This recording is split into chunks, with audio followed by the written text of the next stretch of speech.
The Mutual Broadcasting System presents Eyes of a Mystery.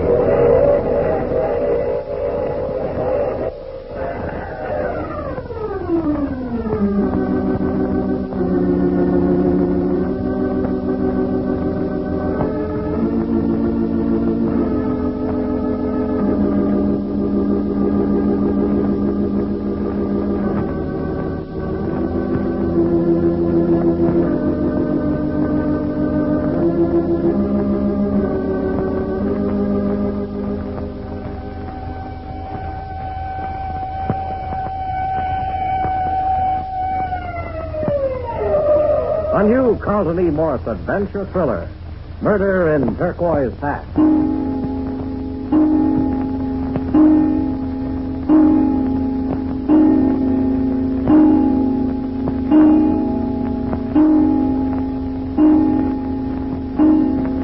10 o'clock in the morning in the headquarters shack of a deserted oil field in the mountainous tropics somewhere below the equator. The owner of the oil field, Fred W. Ballard, and his daughter Barbara are hiding out here from unknown enemies. Guarding them are Jack, Doc, and Reggie, who have been commissioned by Ballard to investigate a series of deaths among his engineers and oil workers. Since their arrival, the caretaker of the camp is missing. Barbara was terrified by a hideous, savage face at her window. The telephone wires were cut and their plane wrecked. In their shack, they were discussing their predicament when a stranger marched boldly into the camp and announced himself proudly as Pedro Peruna, the most villainous bandit in the world and a friend of the missing caretaker. At first, he appeared friendly, but suddenly he drew a gun and accused them of having done away with the caretaker. Up with the hands, everybody. Oh, now, General, you don't want to go doing that. Up with the hands before I shoot. Maybe I shoot anyhow. Look here, if you think you can get away with this... And you are the first I shoot, Mr. Ballard. You know, I don't think he likes you for sour apples, boss. We were getting along like buddies. Did you come in here? Better take it easy, Ballard. I hate gringos. You said that before. So how about putting up those horse pistols and talking this thing over sensibly? Why, sure.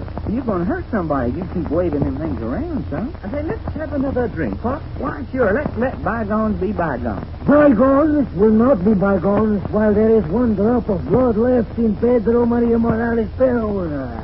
You going to force us to drain you, son? ¿Qué dice? Stick to English.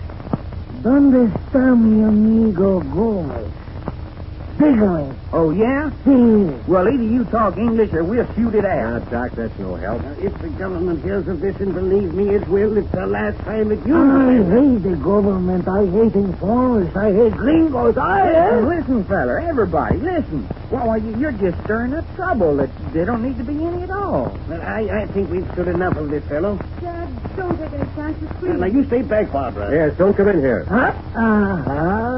So there are ladies present. You do not tell me these. Oh, be reasonable, General. Now, let's put away... Open your hands. Okay, fella. You, the yellow hair one over there. That's Reggie. Speak nicely to the gentleman, Reggie. You will be so good as to present my compliments to the ladies and ask them to join us. I'll jolly well do nothing of the kind. So? Very well. If the ladies will not join us, we will join the ladies. Why, sir? You will do as I say. Do it, Reggie. Well, I don't like it, Jack. You will be shot if you do not. You needn't bother, Reggie. I'm coming. Only one. There are no more. That's all. That's it, yes. Oh, but you are charming, senorita, charming. Listen, you lay one finger on her. I do not shoot women. Pedro Maria Morales Peruna is above all a gentleman, but gringo dogs don't shoot for the pleasure. So you are Pedro Peruna. See, at your service, senorita. Hey, you have heard of me then? Who has not? A fair question. Oh, yeah? What's that? Well, I said, I reckon just about everybody in the world's heard of you. This is correct. You know, I've always wanted to meet a bandit. All my life. Silence, you interrupt the lady. Where are your manners? But I always thought bandits were such rude people. Oh, these are lies. My imitators may be, but not Pedro Maria Morales Peruna. Pedro Maria Morales Peruna is first and last a gentleman. Pedro's been going to the movie. Huh? What do you say? He says you ought to be in the movies. And you should. You'd be wonderful. You think so? Oh, I do. And she knows, General. She knows all about the movies. She's been to Hollywood. He's true, senorita. I was born in California. Oh. Miss Gino 3. He's one tough hombre, eh? Gino. He hasn't even got a mustache. Why, you would put all three right out of bed. Sure, why not? I sing pretty good, too. Pretty good? I am the best singer in the whole world. You bet you are, son, and don't let nobody tell you this. Mr. President, would you do me a great favor? Only name it was done weeks ago. Someday, you will be a great star. You think so? And when that day comes, you will forget all those who used to know you. Never. Pedro Maria Morales Peon, I'll never forget a friend. To me, friendship is more dear than life. Then give me something to remember you by. Silence! Well, it becomes the unpleasant necessity to make your daughter a most charming orphan. Now listen, Pedro. No, you don't up with your hands, all of you. Look, you were getting tired, fella. What you aiming to do? Just keep us doing exercises all day? I will attend to you later. At present, I do not wish to be interrupted. Now, senorita, what is it you ask? Speak, and it's yours. If it's not asking too much, your autograph. Oh, what a woman. She's charming. She's wonderful.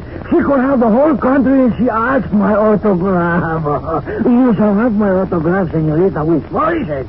Bring me pencil, somebody. Bring me paper. There's some in the desk there, Reggie. Get them, will you? Hey, you will see how good I write my name. I am most educated bandit in the whole world. Here you are. Oh, you put them on table. Sit right down, General. Yeah. Now, clear the table. I need room. Yeah, take these guns, somebody. I'll do that little thing, General. Yeah. Pedro Maria Morales. Sorry about that.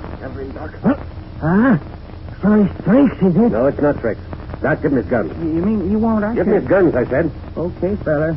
You know what you're doing. I hope. Now, Pedro, maybe you'll believe me when I say that we have nothing against you or your friend the caretaker. Hey, this is very strange thing. You'll admit that we could have shot you down just then.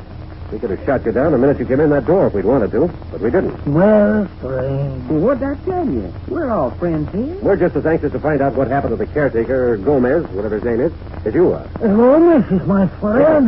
Yes, I know that. Well, we want to find him, too. Will you help us? Well, will you? First, we must drink to my friend Gomez. I have my way. Next, boss, he's right. The General's right. We got to make it legal. Reggie, pour us another round, son. Right, Doc. Well, I guess we could use one of that now. No, thank you. Well, General, happy day. To friendship. Okay, to friendship. I hope it takes this time. Yes, quite. No, I changed my mind. What's that? To Hollywood. And to Pedro Maria Morales Peruna. Hereafter known as the party of the first class. Drink up. Now, look, Pedro, let's get down to business. 5 men have been killed in this camp in the last few months. Easy, I know this. Now, you say those 5 men all died of snake bites. That's what I'm told. I say, if snakes are such a menace down here, the camp must have been provided with antitoxins. Of course it was, but one of the first men to go was a camp doctor. He certainly knew how to treat himself. Ah, but there is no cure for the bite of the coral snake. The water snake, yes, but not the coral snake. Death is swift and sure, and it is agony. Right, with the possible exception of the feather lance, it is the most venomous snake in the world. You don't believe the rumor that an ancient curse is responsible for these deaths? Curse? Bah! We are intelligent men. I am the most intelligent All right. The curse is out. You don't think the deaths could have been accidental? 5 men died, and it's accidental. Well, if those snakes are so common around here. They are not. Even here, they're rare. It's why I feel for my friend Gomez. Well, if you don't believe it's a curse and you don't believe it's an accident, you must have some theory about who or what is behind all this. I have. Well, let's have it. It's not so pleasant to talk about. If the senorita would forgive us. Would you mind? Go upstairs, Papa, dear. Well, if you wish. But not for long, please. Well? Just a minute, Packard. It seems pretty clear to me that there's a connection between the deaths of those 5 men and the disappearance of the caretaker, Gomez. If we could find out what happened to him, we might learn what happened to them. Now, my guess is that they've all met the same fate. Huh? This is just like I thought. Up with hands, everybody. Hey, fella. Well, what's this for? Will you listen to reason, Pedro? You're making a fool of yourself. Back. At least you do not make a fool of me this time. What's the matter with you? You got a stick-up complex? You have just admitted that you killed Jose Gomez. What? We did what? With his own mouth, he said it. With his own words, he sealed his doom. Ballard? Well, you're crazy. Did he not say that the same who killed the 5 men in this camp was the same who killed Jose Gomez? Well, what if he did? Everyone knows it is this man who caused the death of these 5 men. What's that? What are you saying? You hear me, Mr. Ballard? In Turquoise past, you're known as the snake who bites the heel of the men who work for him. Well, I'll be a pink-eyed flatbeard. I killed 5 of my own men. It's true. But that's absurd. I'm going crazy trying to get this oil field opened up and operating. Why, in the name of common sense, would I defeat my own purpose by killing my own men and driving the rest of them away in fear? Because opening up this oil field is the one thing you don't want to do. In heaven's name, why not? Because there's no oil in it. No oil. There's a whole tank full of it down there. At least there was some to set afire. We filled it before the well was shut off. Very convenient little fire, Mr. Ballard. Now nobody can examine the oil you import. Impossible. Oh, this is... Who ever hear of oil in mountains, huh? No, the oil is on the East Coast. No wonder government says you release here and laugh up its sleeve at you. But you know there is no oil. It's only stockholders who do not know. The men who you send down to investigate. These men never come back alive. You say to stockholders how much oil there is, but you're having so much trouble drilling for it, and all the time you make this trouble. Well, listen, you yes. tell stockholders to keep their stocks, to keep price up, but you are get rid of yours as fast like you can. Me, I know. I am too smart. I am too proud for my son sometimes. Well, that's quite a story, Ballard. Packard, you don't believe these crazy lies, do you? Silence! I'm not finished. When I have finished, you will never speak again. I do not care a pig for these gringo stockholders you keep, for these gringo dogs you murder. The dogs you murder. He's my friend. And you keep up the hands.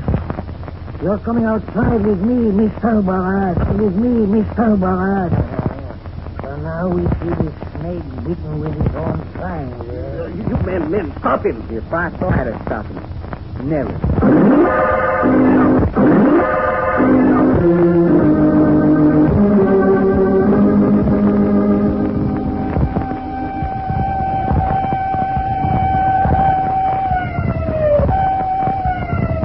At this same hour, I Love a Mystery, written and produced by Carlton E. Morse, comes to you Monday through Friday, featuring Russell Thorson, Jack Hoy Randall as Reggie York. This is Pedro. John St. Ledger speaking. This is the Mutual Broadcasting System.